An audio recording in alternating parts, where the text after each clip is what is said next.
Do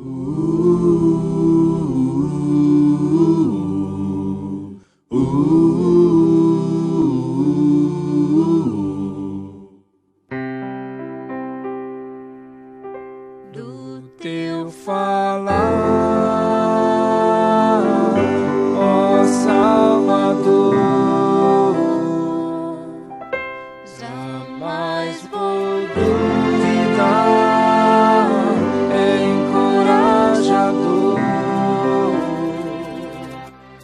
Alimento Diário, série E será pregado este Evangelho do Reino. Título do volume 4, O Plano da Salvação Divina. Autor, Pedro Dong. Título da semana 3, O Plano da Salvação Divina.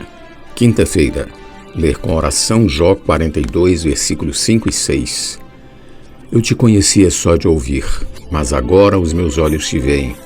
Por isso me abomino e me arrependo no pó e na cinza. O Leviatã.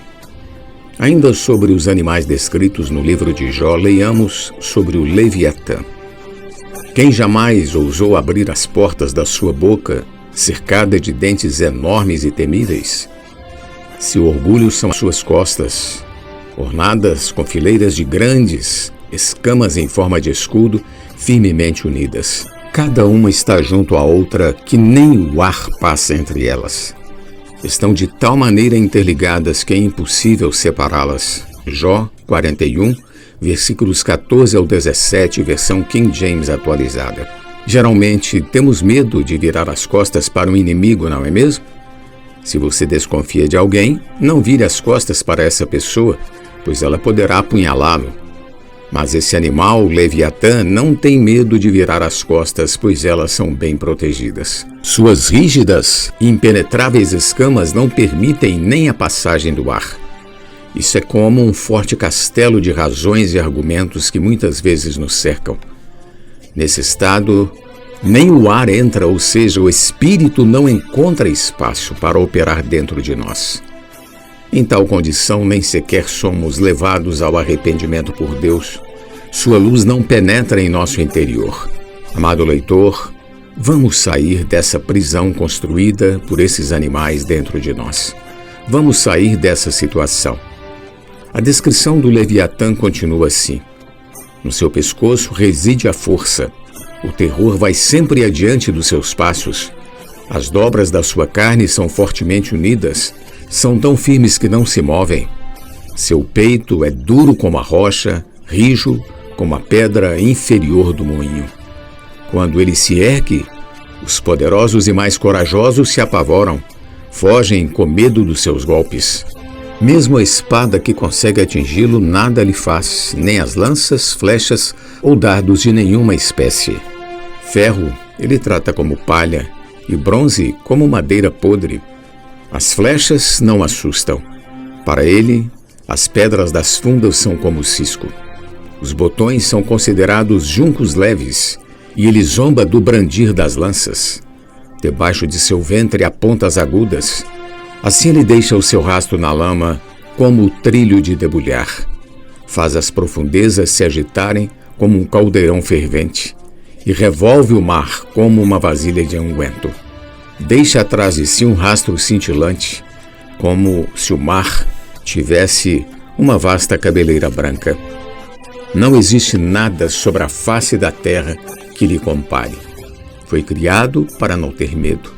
Ele observa tudo que é altivo, é rei sobre todos os arrogantes. Jó, capítulo 41, versículos do 22 ao 34, versão King James atualizada. Essa natureza rígida, irredutível, que muitas vezes cultivamos dentro de nós. E foi Satanás quem implantou isso em nossa alma. Contudo, ainda temos uma saída, o arrependimento. Depois das palavras de Deus, no capítulo 42, é a vez de Jó falar. Bem sei que tudo podes, e nenhum dos teus planos pode ser frustrado. Quem é aquele, como disseste, que sem conhecimento encobre o conselho? Na verdade, falei do que não entendia. Coisas maravilhosas demais para mim, coisas que eu não conhecia. Escuta-me, pois, havias dito e eu falarei. Eu te perguntarei e tu me ensinarás. Eu te conhecia só de ouvir, mas agora os meus olhos te veem. Por isso me abomino e me arrependo no pó e na cinza. Versículos 2 ao 6. A declaração de Jó afirma que é difícil achar quem compreenda a Deus e socorre em razão de nossa vida da alma. É por isso que o livro Os Perigos do Lado Bom da Alma é tão revelador, publicado por esta editora. Muitos testificam que não tinham ideia como é perigoso o lado bom da alma. Precisamos de revelação para compreender o que há dentro de nós e o quanto isto tem atrapalhado o viver da igreja e a obra de Deus. Assim como Jó, devemos abominar-nos e arrepender-nos por continuar vivendo no plano terreno, sujeitos a esses dois animais que estão em nosso ego, em nossa vida da alma. A salvação não se resume a ter nossos pecados perdoados, ou seja, a morte de Cristo na cruz não apenas nos salva dos pecados, mas também nos salva da natureza desses animais que estão em nossa alma.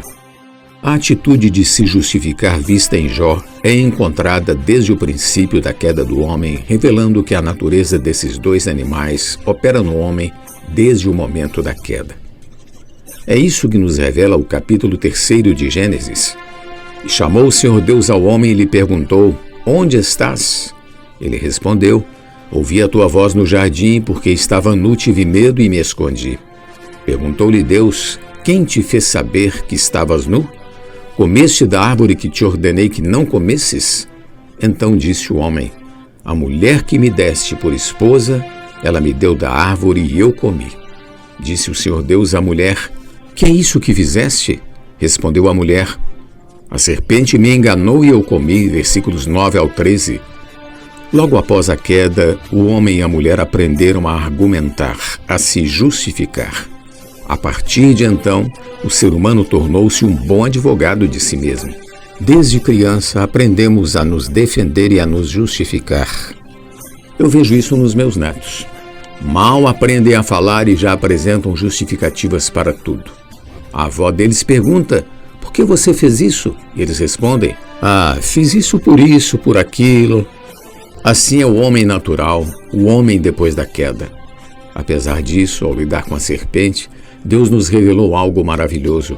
Gênesis 3, 14 e 15.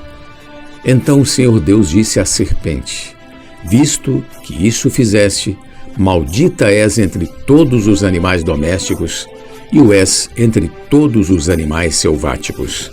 Rastejarás sobre o teu ventre e comerás pó todos os dias da tua vida. Porém, inimizade entre ti e a mulher, entre a tua descendência e o seu descendente. Este te ferirá a cabeça e tu lhe ferirás o calcanhar. Aqui há uma pré-anunciação do Evangelho, pois o descendente da mulher é Cristo. Esse descendente ferirá a cabeça da serpente. A serpente continua mordendo o calcanhar do descendente. No passado foi na crucificação de Cristo. Hoje é na perseguição à igreja, mas nós vamos vencer.